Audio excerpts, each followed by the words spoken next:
ఎంత తెలిసినా కొన్ని అణిగిమణిగి ఉండాలంటారు. కానీ అన్నీ తెలిసిన అతను దొంగలా దొరికిపోతే yes, welcome back to my channel. నేను మీ తారక్ సునీల్. ఈరోజు ఈ వీడియోలో మనం మాట్లాడబోతుంది the great legendary director Boyapati Seenu గారి కోసం. ఎందుకంటే బోయపాటి సీను అంటేనే మెయిన్గా ప్రతి సినిమాలో ఫైట్ వచ్చేసి గుడిలోనే ఉంటుంది. అతనుకున్న ఎలివేషన్స్, అతనుకున్న స్టోరీ మీద ఉన్న పట్టు, షార్ట్ డివిజన్ చాలా బాగుంటుంది.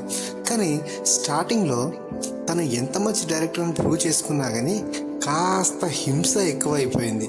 దాంతోపాటు సింహ నుంచి వచ్చిన ఎఫెక్ట్ ఏంటో కానీ బోయపాటి సీను ఇప్పుడు ఇండస్ట్రీలో టాప్ మోస్ట్ డైరెక్టర్ అయినా సరే కానీ అతనికి స్క్రిప్ట్లని, డైలాగ్లని దొంగలిస్తాడనే ఒక ముద్ర వేశారు.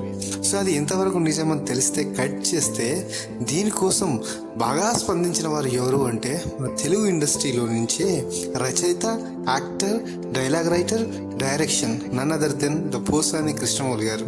సో అతను ఇండస్ట్రీకి పరిచయం చేసిన ఎదవలో పెద్ద ఎదవ అని తనే క్లియర్గా ఒక స్టేట్మెంట్ ఇవ్వడం జరిగింది. దాని పట్ల బోయపాటి సీను గారు ఇంతవరకు ఎటువంటి స్పందన లభించలేదు. ఎందుకంటే సరే గ్రూప్ పైన ఉన్న ఒక అభిమానమో మరేంటో తెలీదు, కానీ ఆ పాత రోజులలో బోయపాటి సీను గారి భార్యకి కూడా ప్రాబ్లం వస్తే తన సొంత కారులో తీసుకెళ్ళి ట్రీట్మెంట్ చేసేసారు, అది కూడా చెప్పారు.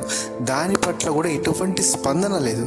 కానీ ఎవరి కష్టాలు వారి అందరికి తెలిసిందే. కానీ ఇప్పుడు బోయపాటి సీను గారు చేస్తున్న ఈ యొక్క మంట అంటే గొడవ కూడా అతనే మొదలు పెడతాడు, ఎండింగ్ అనేది అస్సలు ఇవ్వడు. ఎస్, మీరు ఉంటుంది నిజం. ఎక్కడ గొడవ అంటే స్టార్టింగ్ మనం చూసుకుంటే సింహ నుంచి వచ్చిన టాపిక్ ఇది. ఎందుకంటే సింహ సినిమా ఆ రోజులలో బాలకృష్ణ గారితో కోట్లు కొల్లగొట్టిన సినిమా. అరే ఏంట్రా బాబు ఇంత బాగుంది సినిమా, దీనికి స్క్రీన్ ప్రెజెన్స్లో బోయపాటి గారు కథ, డైలాగ్ అనేసరికి చాలామంది పిత్తరపోయారు. బేసిక్గా బోయపాటి సీన్ గారు సినిమాకి ఎప్పుడైనా సరే ఎం రత్నం గారే డైలాగులు రాయడం జరుగుతుంది. ద ఫస్ట్ టైం ఆ సినిమాకు టోటల్గా సింగిల్ కార్డ్ అతను మీద పడడంతో అందరికీ గురయ్యారు. ఎందుకంటే ఆ రోజులలో అంత డెడికేషన్తో ఇన్ని డైలాగులు ఎలా రాశాడరా బాబు అన్నట్టు అనిపించింది.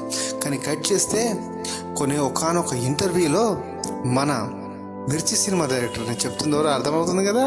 సో కొరటాల శివ గారు యాక్చువల్లీ ఆ సినిమా నాదేనండి, దానికి కథ, మాటలు అందించింది నేనే, కానీ చిన్న ఇష్యూతో మీకు కథ కావాలా మాటల కంటే పేరు ఇవ్వాలా అంటే ఆ రెండు నాకు వద్దని ఇచ్చేశాడు. సో కట్ చేస్తే ఎప్పుడు మనకు బయటపడిందంటే కొరటాల శివ గారు మిర్చి సినిమాతో హిట్ కొట్టిన తర్వాత సో అప్పటి నుంచి బోయపాటి గారి మీద నెగిటివ్ వైబ్స్ వస్తూనే ఉన్నాయి, కానీ అతను తెచ్చుకుంటూనే ఉన్నాడు.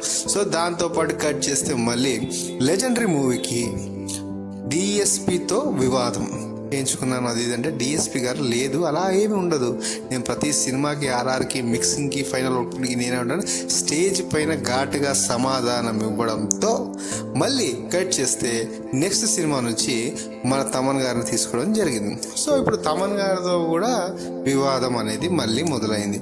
ఇక కట్ చేస్తే ఇప్పుడు వచ్చిన సినిమా ఏదైతే స్కంద ఏదైతే ఉందో పనికిరాని సినిమాగా తీసి చరిత్రలో నిలబడిపోయాడు మన బోయపాటి గారు. దాంట్లో ఇంకోటి హైలైట్ అయిన విషయం ఏంటంటే దాంట్లో రామ్కి డూబ్గా నటించడం.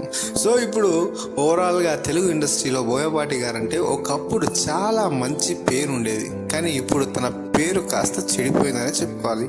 ఎందుకంటే ఎవడైనా సరే సాక్స్ని వేసుకునే సాక్స్ ఎంత కంపున్నా షూస్లో ఉన్నప్పుడు రాదు, బయట పెడితేనే వస్తుంది. సో అలా ఇప్పుడు మన బోయపాటి సీన్ గారిది ఏమైందంటే పరిస్థితి, అతను చేసిన సినిమాలన్నీ ఇప్పుడు అతని కథనేనా కాదా అన్నట్టు ఇండస్ట్రీలో టాక్ అనమాట.